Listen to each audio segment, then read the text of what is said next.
lado de fora, a cidade amanhecia devagar, e o destino já escrevia em silêncio a próxima ruptura. A luz se infiltrava pelas cortinas como dedos suaves, despertando o quarto com delicadeza.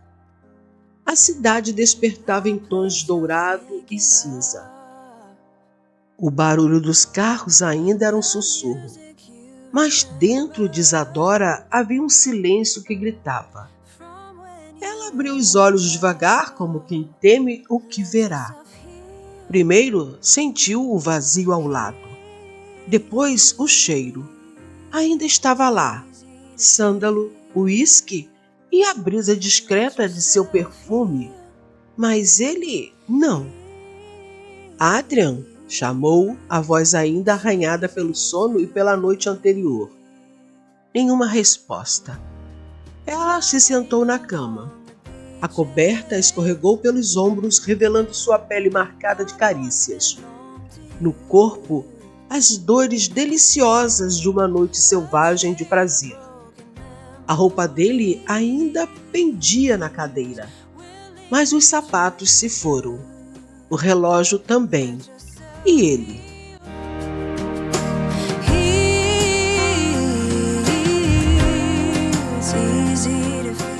Histórias e Amores apresenta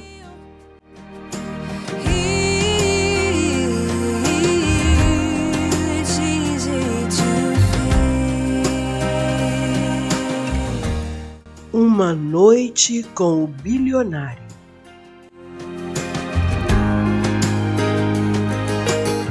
O quarto parecia o mesmo e, ao mesmo tempo, profundamente outro.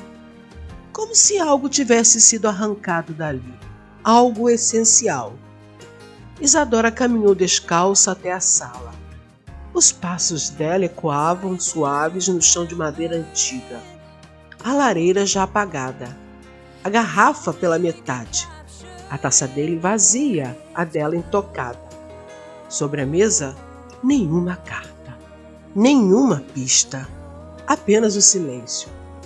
Ela se sentou no sofá, cobriu-se com o chale que ele colocara nela na noite anterior. Ainda estava quente do perfume dele. Fechou os olhos e ali, sozinha, tentou entender o que doía mais: ter se entregado ou ter sido deixada. Eu sabia, sussurrou para si mesma com a voz trêmula. Eu sabia que seria só uma noite, mas havia um tremor sob a certeza. Como se o que mais doesse fosse justamente não ter sido apenas uma noite. Porque, mesmo sem promessas, ela o deixara entrar, e ele levar o seu coração com ele sem pedir. Um trovão distante rompeu o céu. Lá fora, nuvens pesadas voltavam a se formar, como se o tempo se recusasse a mudar. Isadora tomou um banho longo, quente. Fechou os olhos sob a água e tentou apagar os traços dele no corpo ainda estremecendo pelas recordações da noite de amor. Mas havia marcas que não escorriam com a água. Horas depois, com os cabelos ainda úmidos, deixou a chave da cobertura na recepção. O recepcionista sorriu cordial. A senhora deixou algo? Ela hesitou. Deixei sim. O que exatamente? Ela respirou fundo e sorriu, quase sem boca. Uma parte que não sei se vai voltar. Do lado de fora, a cidade voltava a respirar em passos apressados e buzinas. Mal Isadora não ouvia. Caminhava pelas ruas molhadas de Paris como quem atravessa um sonho em ruínas. Ela sabia que não o veria mais. Mas o corpo aguardava. O olhar dele, as palavras sussurradas, o beijo com gosto de despedida antes mesmo de terminar. O obstáculo agora era claro.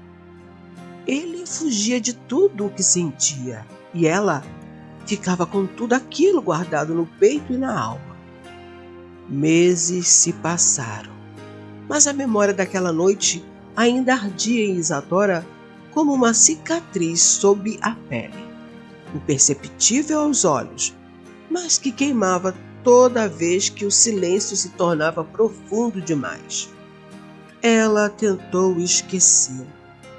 Nos livros que traduziu, nos cafés que tomou sozinha, nas promessas feitas a si mesma no espelho, nunca mais me entregarei a uma aventura como aquela.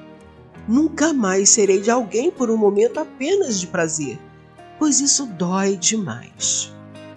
E, no entanto, Adrien Beaumont havia se tornado uma espécie de ausência presente. Um vazio com nome, com perfume, com voz.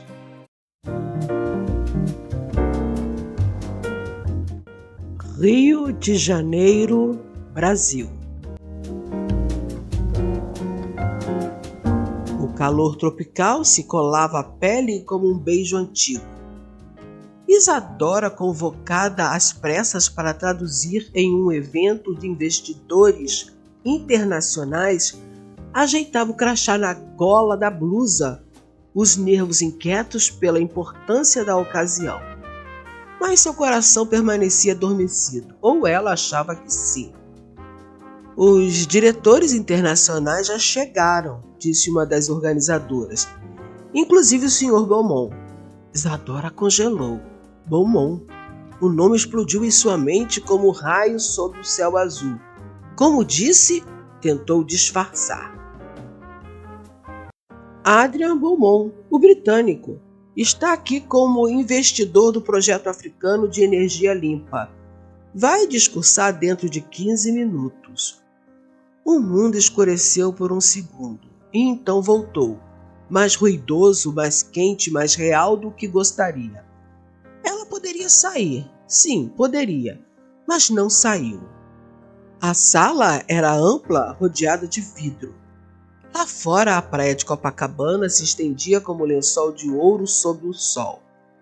Mas ela só via ele. Adrien entrou, impecável, no terno cinza claro. O cabelo penteado com precisão. Os olhos distantes, poderoso, irritantemente sereno. Frio como o mármore de uma catedral. E ao lado dele, uma mulher. Alta, loira, vestido azul marinho, sorriso polido e uma aliança discreta cintilando em seu dedo anular. O estômago de Isadora se contraiu. Noiva? Esposa? Amante?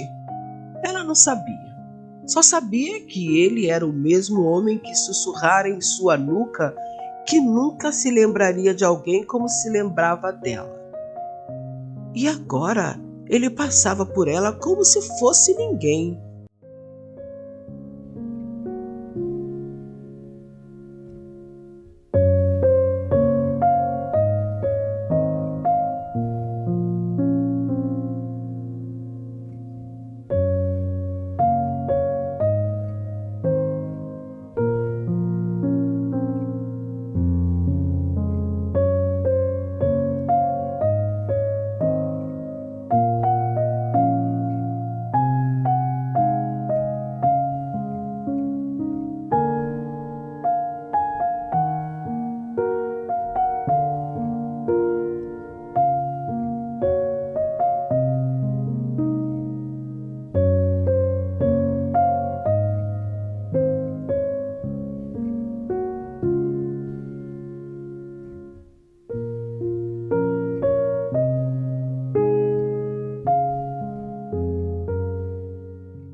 O discurso foi impecável.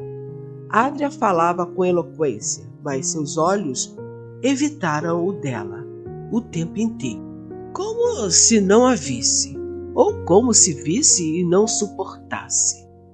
Ela traduziu tudo, palavra por palavra, a voz firme, o corpo parado, mas por dentro era um caos. Depois da palestra, enquanto os convidados se dispersavam, ela escapou para a varanda.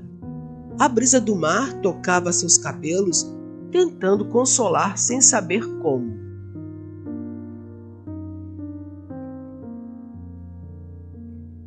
Eu pensei que você tivesse voltado a Paris. A voz veio pelas costas, grave, inconfundível. Ela se virou devagar. Eu pensei que você tivesse ficado lá, respondeu amarga, mas sem elevar o tom de voz. Adrian estava a poucos passos, mas parecia longe como nunca. Isadora, não diga meu nome como se tivesse o direito. Você me deixou sem uma palavra. Ele suspirou. Passou a mão pelos cabelos. Parecia cansado. Mas, velho, eu precisei ir. Não, você escolheu ir. Silêncio. Ela engoliu as lágrimas que ameaçavam vir. E agora você aparece, de mãos dadas com outra? O que quer de mim, Adrian? Ele se aproximou um passo. Nada. Ótimo, porque é exatamente isso que vai ter. Ela saiu andando rápido, mas ele a segurou pelo braço, com força, com desespero. Você acha que foi fácil? Que eu não pensei em você todos os dias desde aquela noite? Ela o encarou. Pensar não é o suficiente. Amar exige coragem. Adrian engoliu seco. E se eu não tiver mais nenhuma? Ela afastou a mão dele com firmeza. Então, por favor, não me procure mais. Isadora caminhou de volta para a sala. Por fora, elegante. Por dentro, em ruínas. E, sem saber, acabava de plantar o fio invisível que uniria seus destinos novamente. Porque Adrian a havia perdido 2 vezes. Mas essa dor ele não suportaria pela 3ª vez.